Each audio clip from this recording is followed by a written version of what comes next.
Hello, it's Monday, the 27th of June, and welcome to your 5-minute briefs from Seoul. I'm your host, Heejin Koo. In our second episode for this month, we'll give you an overview of a grim forecast for South Korea's annual trade deficit, how retailers are opting to shrink their food packaging amid surging costs, and on giant retailers jumping in to overnight deliveries of fresh produce to ensure market growth. We'll also take a look at how Korean consumers are focusing on cosmetics with clinical skincare benefits, as well as color palettes for lips, cheeks, and contours, taking off their masks outside for the first time in 2 years. We'll also give you details of South Korea's successful launch of its homegrown Nuri rocket. Let's begin our 5-minute roundup. South Korea will likely see its first annual trade deficit this year since the global financial crisis of 2008, as skyrocketing costs of fuel and raw materials outweigh exporters' stellar sales. According to a Korea International Trade Association report on Wednesday, Asia's fourth largest economy is set to post an annual deficit of $14.7 billion due to high prices of oil and raw materials, with exports reaching $703.9 billion and imports of $718.5 billion. Overseas shipments will likely top $700 billion for the first time ever, or up 9.2% from last year, on strong sales of semiconductors, petroleum products, petrochemicals, and electric cars. Still, the record figures will pale in comparison to the staggering cost of gas, diesel, and other fossil fuel, more than 90% of which South Korea ships from overseas. And with the value of the South Korean won dropping against the dollar to its weakest in some 13 years, exporters and manufacturers are not optimistic about a recovery at any time soon, as the world reels from the repercussions of the US Federal Reserve's unprecedented rate hikes. And amid surging food costs and household expenses, many retailers in South Korea are choosing to shrink packages of their products rather than raise prices in a bid to satisfy customers. Convenience store chain CU has launched packages of vegetables, meat, and fruit that are smaller and less expensive than the ones they usually sell. The chain is also offering packaged cuts of pork and flat iron steak in 200-gram packages, reducing margins by directly purchasing vegetables from distribution centers. GS25 also announced it will sell products from Real Price, a discount-focused brand under the GS Supermarket umbrella. The list includes low-priced basic supplies such as kitchen towels, cleaning gloves, zip bags, toilet paper, and facial tissues.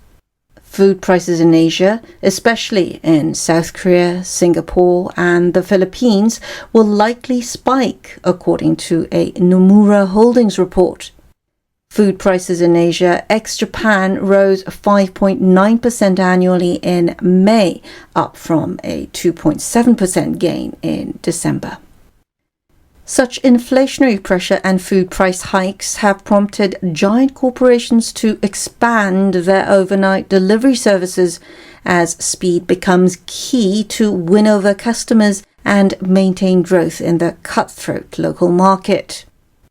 Eland Retail, which currently operates Kim's Club, a hypermarket chain with more than 30 offline stores nationwide, recently acquired a 3% stake in Korea's number 2 fresh groceries next morning delivery platform, Oasis Market, for a free ride on the ever-expanding fast delivery market.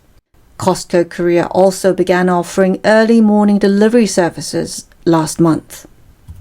According to Kyobo Securities last week, The overnight delivery market for fresh produce is expected to increase fivefold from 2.5 trillion won or $1.9 billion in 2020 to 11.9 trillion won in 2023.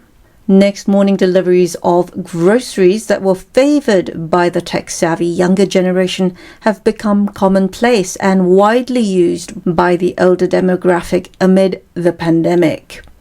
Industry observers note that only those that can minimize costs of managing inventories and handling waste disposal and labor costs will be able to come out on top. And South Korea, home to one of the world's biggest markets for beauty care products, is seeing a pickup in the derma cosmetics market as more people start to take off their masks while outdoors. Korea's sensitivity to fashion trends and cosmetics has prompted a keen interest in cosmetic goods that offer dermatological care and is set to top the 4 trillion won mark, according to a Samjeong KPMG report on Thursday. The Seoul-based consulting firm reported that the country's derma cosmetics market ballooned in size by 17.6% to 4.5 trillion won in 2020 compared to 5 years ago.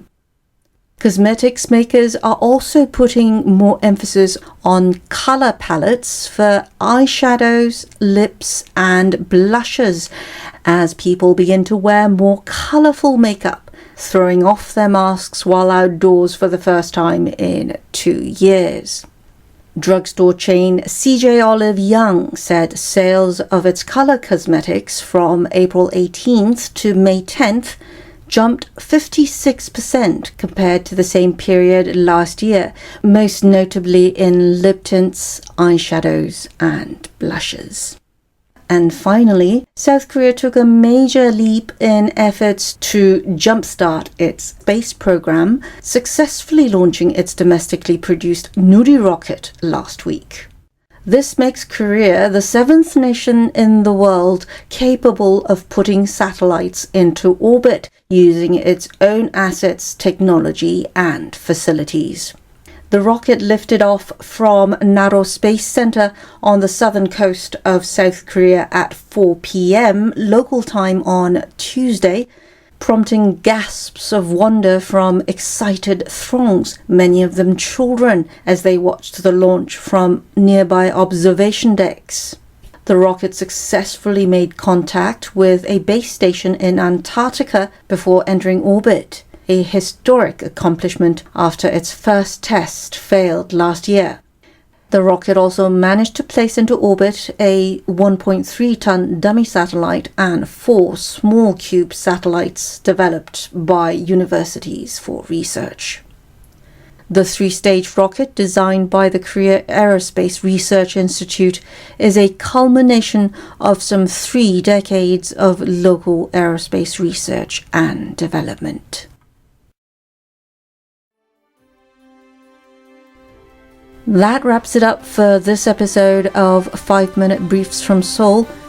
This has been Hee-Jin Koo for KBSI, wishing you a great week.